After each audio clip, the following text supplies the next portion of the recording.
if I'm squabbling up with you and I go to swing it on you and you hit harder than me, I'ma shoot you.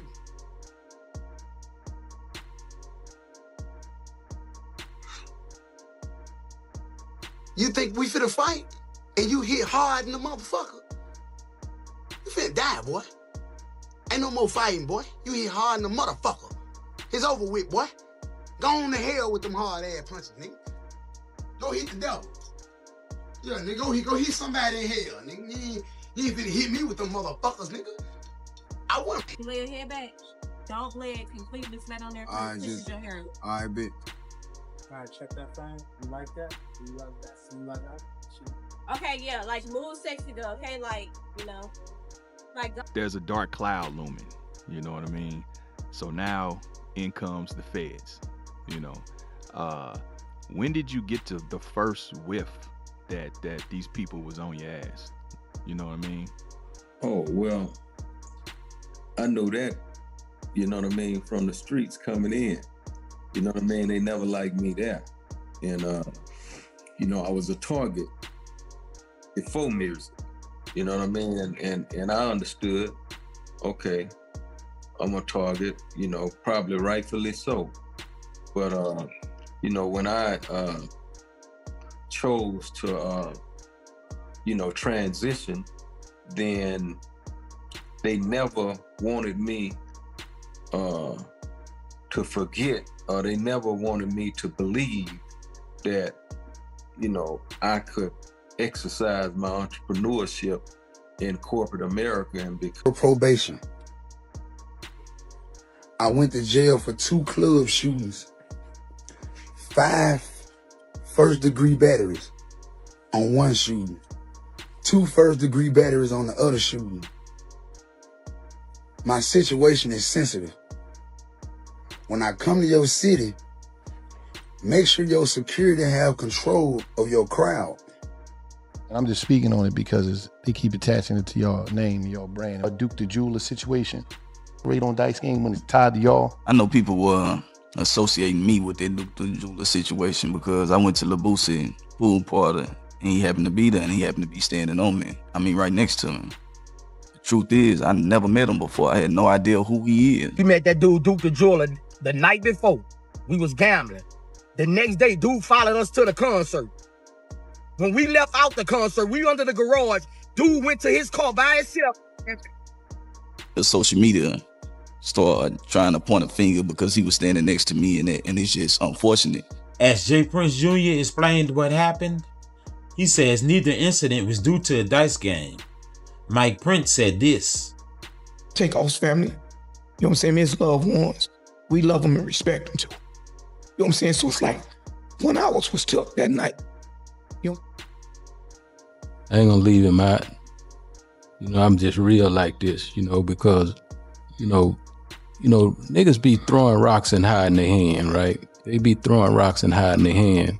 And I don't like them kind of individuals, you know, and the truth of the matter is, you know, one can dance and different things in front of your different cameras and all that kind of shit.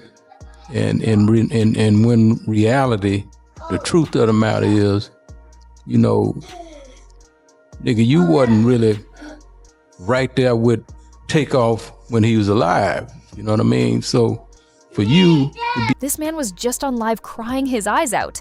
And now footage of him throwing hands with J. Prince Jr. is all over the internet.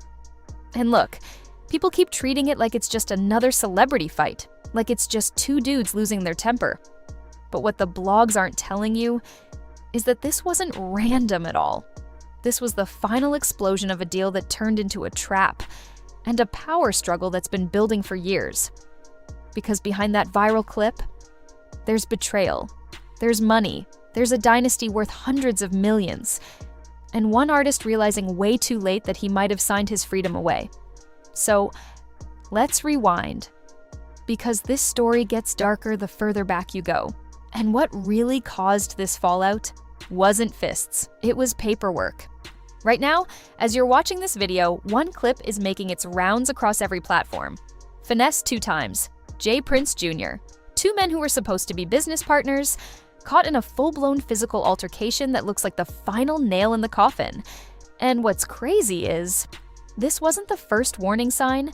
Run-ins between them have been bubbling for a minute. Back in 2023, people were already whispering about tension during dice games.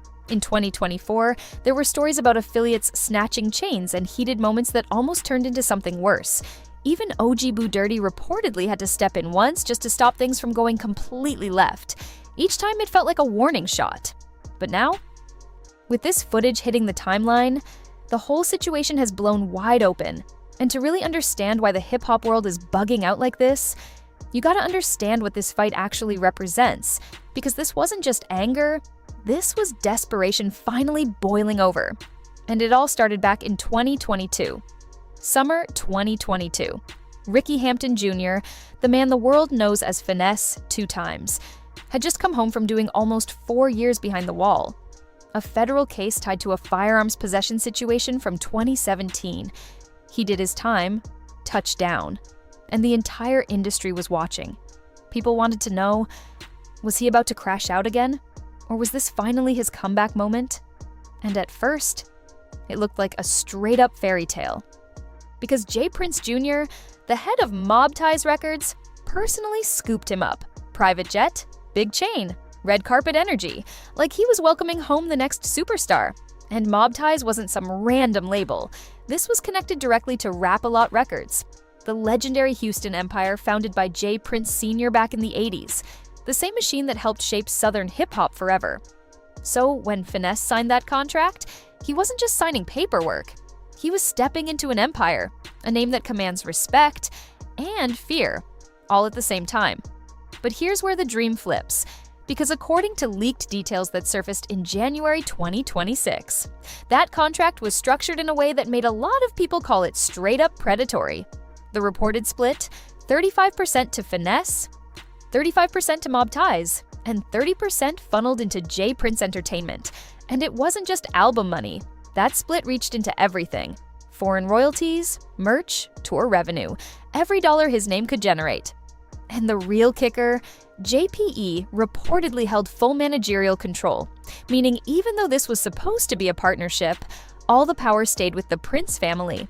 And that's when the cracks started showing, because by January 2026, Finesse went on live and completely broke down. Tears in his eyes, thousands watching.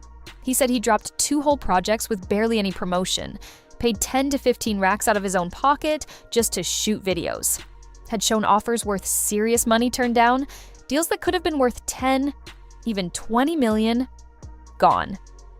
And you could hear it. This wasn't entertainment. This was a man at the end of his rope. But then, he said the part that cut deeper than any contract clause ever could. They daddy worth hundreds of M's. Let that sit. He was talking about the people controlling his career, born into generational wealth, while he came from nothing. My mom and daddy aren't never been worth 10,000. That gap right there, that's the whole story. One side sitting on an empire, the other side fighting just to breathe, and in a moment of pure emotion. Finesse admitted the type of life he came from. The sacrifices, the chaos, the survival, just to make it, only to feel like he still got played. And that's why this situation hit so hard. Because it wasn't just business, it felt personal. And the Prince family, they've had accusations like this for decades. Artists like Zero have spoken about struggles under that umbrella. And the industry has always whispered about intimidation, insurance policies, and consequences for anyone who steps out of line. So, when Finesse started challenging them publicly, people got nervous. He even offered to drop 5 full albums just to buy his way out. Accused J. Prince Jr. of ducking real conversations, setting up fake meetings, living lavish while the artist was stuck paying bills. At 33 years old, with 10 kids depending on him, that pressure became unbearable. And then outsiders started weighing in. Hard. Lil Woody went on Vlad TV and basically roasted the entire situation. He said the only reading Finesse should have been doing was reading that Mob Ties contract, then he dropped the coldest line of all. "You turned yourself into a slave, buddy." No sugarcoating. Woody said it didn't take rocket science to see it was a bad deal. Everyone grew up watching rappers sign bad contracts. So why would you repeat history? And that's what made this whole thing tragic, because by the time Finesse understood the trap, he was already inside it. And that's why when you watch that footage of him and J. Prince Jr., you're not watching a random scuffle. You're watching years of exploitation, desperation, and broken promises, finally erupting. But the fallout didn't stop there. Because once the mob ties situation started poisoning everything, it spread into every relationship Finesse had, including one of the messiest beefs of all, Honeycomb Brazy. Their bond started behind the wall. Two Southern street rappers locked up, respecting each other from a distance. Honeycomb stayed solid, turned down a $40K feature bag from Moneybag Yo out of loyalty, even sent bread while Finesse was inside. And in that world, that kind of gesture is heavy. But when Finesse came home, everything went sideways fast. Honeycomb expected the favor back immediately. Finesse says he was fresh out, didn't even know how Zelle worked. And when he couldn't send money right away, the dynamic shifted. Ego took over. Pride took over. Soon it turned into diss tracks, trolling, mothers getting involved.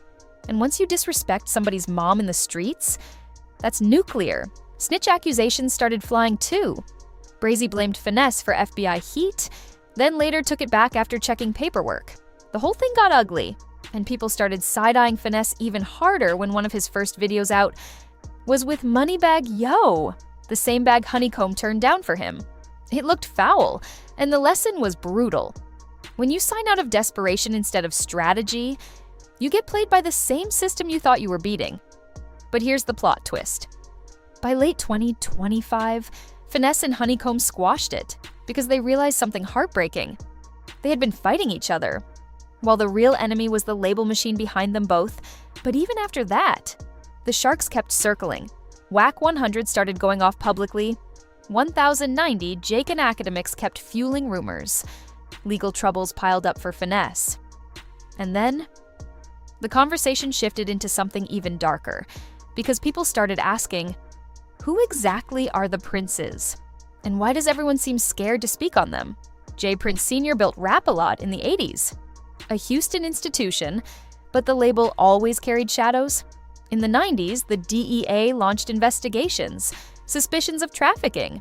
But no charges ever stuck. Instead, agents got convicted for corruption. That only made Prince seem untouchable. And J. Prince Jr. inherited that mystique. He's the one who discovered Drake on MySpace, connected him with Lil Wayne, helped create one of the biggest careers in music history. So when you hear that name, it comes with weight. But the controversy goes deeper. Takeoff was killed in Houston in 2022. At an event J. Prince Jr. was hosting, footage of him walking past the body sparked outrage and conspiracy theories everywhere. Offset even publicly called them ops. Rumors have swirled nonstop since. Unverified allegations, dice game stories, silence from the family through it all. And in hip-hop, that kind of silence feels louder than any statement. So now, fast forward to February 2026. Finesse is crying on live. Footage of him fighting J. Prince Jr. is everywhere. And J. Prince Jr. hasn't said a word. Not one. And that's what makes people hold their breath. Because Finesse isn't just fighting a label, he's fighting an empire. At the same time, his legal troubles keep stacking. Supervised release issues, drug arrests, feds watching, and a public altercation like this could be exactly what sends him back behind the wall. Fans want him to lawyer up, to fight for independence. But as long as that contract exists, as long as Mob Ties holds keys to his catalog, and as long as the Prince shadow looms over Houston, this battle isn't ending with one viral clip. So now the question is, does Finesse ever get free? Is J. Prince Jr.'s silence a chess move? Or something darker? And after seeing that footage with your own eyes, whose side are you really on? Drop your take in the comments. And if you want more insane hip-hop stories like this, make sure you subscribe, turn on notifications, and stay locked in, because the next one is even crazier.